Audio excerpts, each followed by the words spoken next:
عید نہیں لگتا، آپ بڑی خوش آواز کے ساتھ اور بڑے عمدہ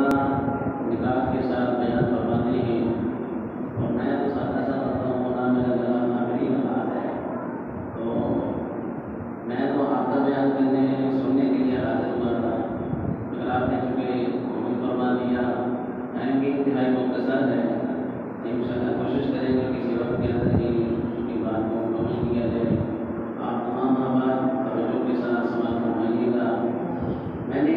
آیت کریمہ تلاوت کی رضی اللہ عنہم ورضوا عنہ، اس کا ترجمہ یہ ہے رضی اللہ عنہم کہ اللہ ان صحابہ پہ راضی ہو گیا، ورضوا عنہ اور وہ مسلمان صحابہ اللہ پر راضی ہو گئے۔ اللہ حضور کے غلاموں پر، حضور کے اصحاب پر اللہ کی ذات راضی ہو گئی، خوش ہو گئی، اور حضور کے غلام، حضور کے اصحاب وہ اللہ کی ذات پر راضی ہو گئے، خوش ہو گئے۔ تو یہ کتنی خوش قسمتی کی بات ہے ان اصحاب رسول کے لیے کہ جن کے اوپر رب العالمین اپنی رضامندی کا اظہار کرتا ہے، خوش ہو گیا۔ ہم ہی نیک اعمال کرتے ہیں، اپنی استطاعت کے مطابق نماز روزہ جو کچھ بھی ذکر اذکار ہے، مگر ہمارے لیے گارنٹی نہیں آئی۔ اصحاب رسول کے اوپر اللہ کا قرآن وارد ہو گیا رضی اللہ عنہم کہ جو اصحاب رسول نے، جو غلامان مصطفیٰ نے، جو عاشقان مصطفیٰ نے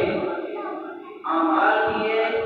اللہ رب العالمین کی بارگاہ میں اصحاب رسول کے اعمال رب العالمین کو اتنے محبوب، اتنے پیارے اور اتنے پسند آئے، اللہ نے ان کو یہ آیت نازل کر کے فرما دیا،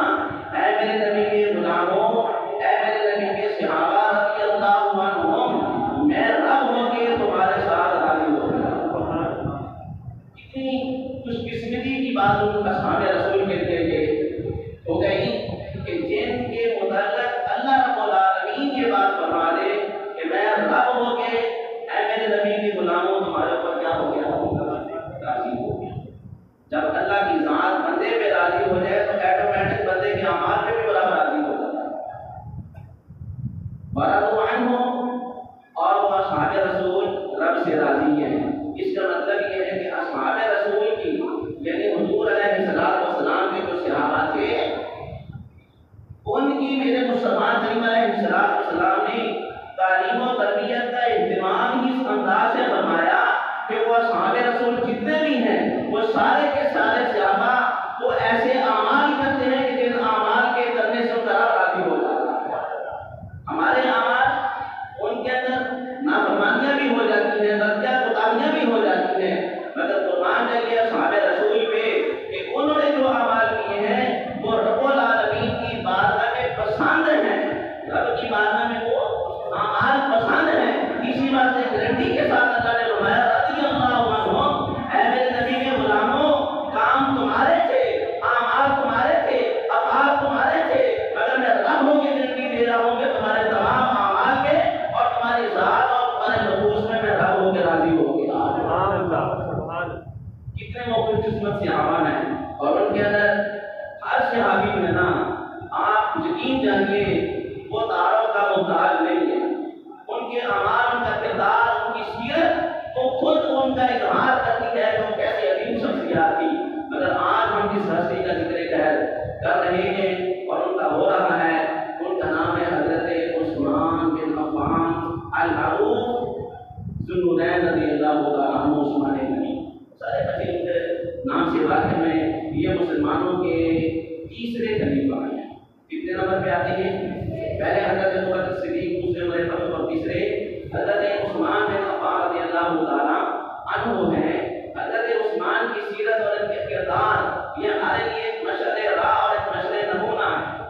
یہ ہمارے لیے ایک ماڈل ہے کہ ہم ان کی کاپی کریں، ہم ان کو دیکھ کے اپنے کردار کو سنواریں۔ ان کے کردار میں کون سی بات ہے؟ حضرت عثمان کی سیرت ہمیں کیا سبق دیتی ہے؟ ان کا ماحول، ان کا افعال و کردار ہمیں کیا درس دیتا ہے؟ حضرت عثمان کا تو فرمان ہے، حضرت عثمان نے فرمایا ہے رضی اللہ تعالیٰ عنہ، آپ فرماتے ہیں کہ میں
یہ ملک ہے، آپ ادھر جا کے دیکھیے کتنی کثرت کے ساتھ گھر گھر شراب تیار ہوتی ہے، اور جب شراب اتنی کثرت کے ساتھ گھر گھر تیار ہو رہی ہے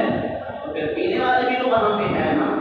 کوئی روک نہیں ہندوازم کے اندر، اسی طرح زمانہ جاہلیت کے اندر بھی کوئی روک ٹوک نہیں تھی، تو کبھی تو زمانہ جاہلیت کا دور تھا، وہ فقط بھی نہیں تھی، اسلام ابھی ان کے پاس آیا بھی نہیں تھا، ابھی انہوں نے اسلام کو قبول کیا بھی نہیں تھا، مگر حضرت عثمان فرماتے ہیں کہ اسلام میں داخل ہونے کے بعد وہ اسلام کا پابند ہو جاتا ہے، اسلام لانے کے بعد مسلمان کو شراب قطعی طور پہ حرام ہو جاتی ہے، فرماتے ہیں اس دور کے اندر بھی شراب کو منہ تک نہیں کہایا، جہاں جس دور کے اندر شراب بالکل حرام ہی نہیں تھی۔ یہ ان کا کردار ہمیں بتاتا ہے کہ بھائی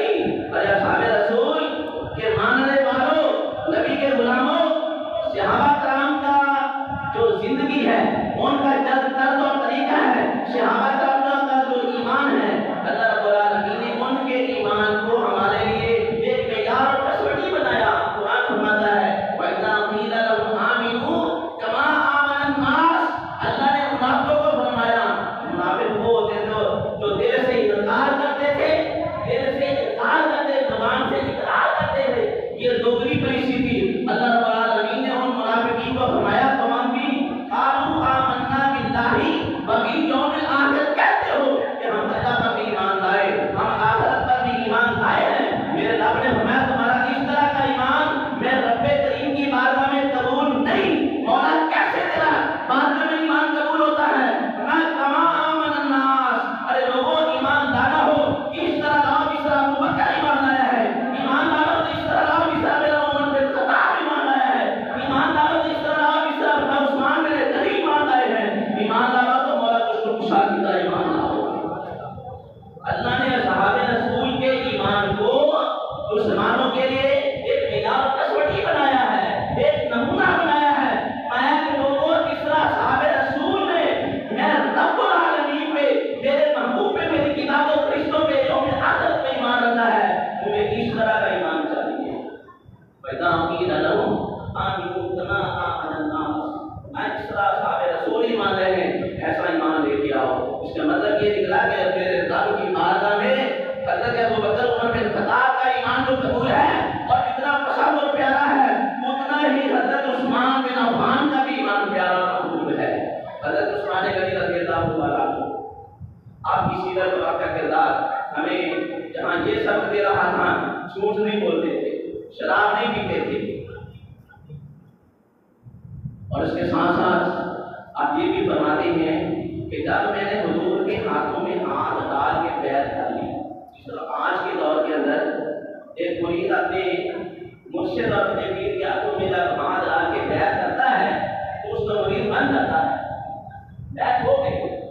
اس طرح میرے نبی کے صحابہ نے بھی حضور کے ہاتھوں میں بیعت کی ہے۔ حضرت عثمان کی سیرت ہمیں کیا درس دیتی ہے؟ حضرت عثمان غنی رضی اللہ تعالیٰ عنہ فرماتے ہیں لوگوں سن لو، جب میں نے اپنا ہاتھ دست مصطفیٰ میں دے دیا، بیعت کر لی ہے، میں اس کے بعد یہ ہاتھ میری شرمندہ تو بس نہیں ہوا، اس لیے کہ یہ ہاتھ اب دست مصطفیٰ میں چلا گیا ہے، میرے مصطفیٰ کے ساتھ پاک ہے، میں میرے مصطفیٰ کا ہاتھ بھی پاک تھا، جب اس پاک ہاتھوں کو میرا ہاتھ لگ جاتا ہے پھر میں نے اس لائق نہیں سمجھا کہ ابھی میرے یہ صدر کو چھوئے۔ یہ سیرت عثمان ہمیں درس دیتی ہے کہ جو عثمان اتنا غیرت مند ہے، اتنا حیادار ہے، اتنا حیادار۔ ایک حدیث ہے، اسی وقت کے اندر میں اس حدیث کو مکمل کرتا ہوں۔ حضرت عثمان کامل الحیاء والایمان کا لقب ملا ہے کہ حیا میں بھی کامل تھے، ایمان میں بھی وہ کامل تھے۔ کیسے ان کا حیا کامل تھا؟ حضرت ام المؤمنین عائشہ صدیقہ رضی اللہ تعالی عنہا، حضور کی زوجہ محترمہ حضرت ابوبکر صدیق کی صاحبزادی ہے، یہ راوی اس کو بیان کرتی ہے، بڑی خوبصورت حدیث ہے۔ حضرت عثمان کے حیا کے متعلق بات سمجھ آ رہی ہے؟ کیونکہ وقت مختصر ہے، میں زیادہ ڈیل کی طرف نہیں جانا چاہتا۔ حضرت عائشہ رضی اللہ تعالیٰ عنہا فرماتی ہے کہ حضور علیہ السلام اپنے حجرہ میں بیٹھے تھے، دروازہ بند تھا، کوئی آنے والا ہے، دروازے کو دستک دی ہے، میرے مصطفیٰ نے پوچھا کون؟ عرض کیا کہ میں ابو بکر، تو میں اندر آ جاؤں۔ حضور کا یہ تہمت جو باندھتے تھے پنڈلی سے ہٹا ہوا تھا،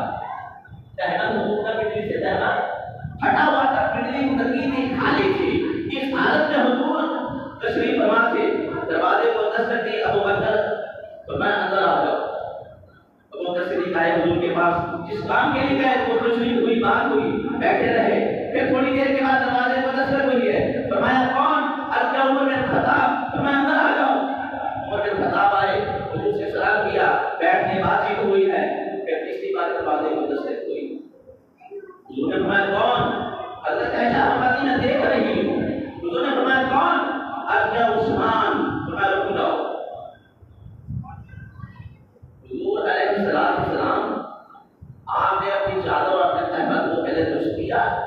اپنی پنڈلی کو ڈھانپ لیا، اپنے جسم کو ڈھانپ لیا، اور تہمت کو درست کرنے کے بعد پھر حضور نے فرمایا کہ عثمان اندر آ جاؤ۔ حضرت عثمان رضی اللہ تعالیٰ عنہ اندر آتے ہیں۔ اب تینوں صحابہ کرام حضور کے پاس شریف فرما بیٹھے ہوئے ہیں، جس کام کے لیے آئے، جس مقصد کے لیے آئے، جو بات کرنے کے لیے آئے، تینوں نے بات کی ہے۔ بات کرنے کے بعد وہ چلے جاتے ہیں۔ ام المؤمنین حضرت عائشہ صدیقہ رضی اللہ تعالیٰ عنہا فرماتی ہیں، یا رسول اللہ صلی اللہ علیہ وسلم، میں بڑی حیران ہوں، میں کس وجہ سے یا رسول اللہ میرے والد محترم ابو بکر آئے ہیں، آپ نے تہمت کو درست نہیں کیا، عمر بن خطاب آئے، تہمت کو درست نہیں کیا، میں جب عثمان کی باری آئی ہے پہلے تہمت کو درست کیا پھر ان کو اجازت بخشی ہے، اس میں کیا حکمت ہے؟ اب سننے والا جملہ ہے ہمارے لیے وہ مشعل راہ اور نمونہ ہے۔ میرے مصطفیٰ کریم علیہ السلام نے فرمایا، عائشہ سن، الا استحیی من رجل تستحیی منہ الملائکہ، فرمایا میں اس بندے سے حیا کیوں نہ کروں جیسے اللہ کے فرشتے بھی حیا کرتے ہیں، جیسے اللہ کے۔ اس واسطے حضرت عثمان بن عفان کو کہا گیا ہے کامل الحیا الایمان، ارے عثمان بن عفان وہ ہستی ہے جو حیا میں بھی کامل ہے اور ایمان کے اندر بھی وہ کامل ہے۔ کتنا حیا تھا، اس حدیث سے آپ نے سن لیا ہوگا حیا کتنا ہے۔ میرے مصطفیٰ نے بھی حیا فرمایا اور ساتھ وضاحت بھی کرتی ہے، عثمان وہ شخص ہے جس سے اللہ کے فرشتے بھی حیا فرماتے ہیں۔ حیا ایک بس ہے جو فرشتوں کے ساتھ خاص ہے، مگر اللہ رب العالمین نے وہ بس اپنے نبی کے غلام حضرت عثمان بن عفان کے اندر بھی رکھی ہوئی ہے۔ اور یہ حضرت عثمان رضی اللہ تعالیٰ عنہ، جب انسان میں حیا آ جاتا ہے نا، پھر انسان کبھی بھی بغیر کیوں بھی حیا انتخاب نہیں کرتا۔ میرے مصطفیٰ نے فرمایا اذا فاتك الحیا فافعل ما شئت، ارے انسان جب تیرا حیا فوت ہو جائے پھر جو مرضی کر۔ انسان بھی حیائی کے انسان غلط کام اس وقت کرتا ہے جب انسان کا حیا فوت ہو جاتا ہے، جب تک حیا باقی رہتا ہے انسان بھی حیائیوں کی طرف نہیں جاتا۔ حضرت عثمان رضی اللہ تعالیٰ عنہ عام کے متعلق نبی کریم علیہ السلام نے فرمایا جب قیامت کا دن ہوگا تو میں اے اللہ میرے عثمان سے حساب نہ لینا۔ اتنی عظیم بات کا عثمان کی شان میں حضور کیا فرماتے ہیں، اللہ میرے عثمان سے حساب نہ لینا۔ اور حضور نے خود وضاحت بھی فرما دی ہے، میں مولا اس بات سے بات کر رہا ہوں میرے عثمان سے حساب نہ لینا کہ میرا عثمان اتنا شرمیلا ہے، اتنا شرمیلا ہے، اتنا شرمیلا ہے، وہ تیری بارگاہ میں کھڑے ہو کے حساب ہی نہیں دے سکے گا۔ اتنا وہ حیادار انسان، کامل الحیا والایمان، حضرت عثمان بن عفان رضی اللہ تعالیٰ عنہ۔ اسی پہ اکتفا کرتا ہوں، اللہ رب العالمین کی بات میں دعا ہے اللہ آج کی ہماری حاضری کو اپنی بات میں قبول فرمائے، اور ان کی سیرت کے جو چند نمونے میں نے آپ کے سامنے رکھے ہیں اللہ ہمیں ان کی سیرت اپنانے کی توفیق عطا فرمائے۔ وآخر دعوانا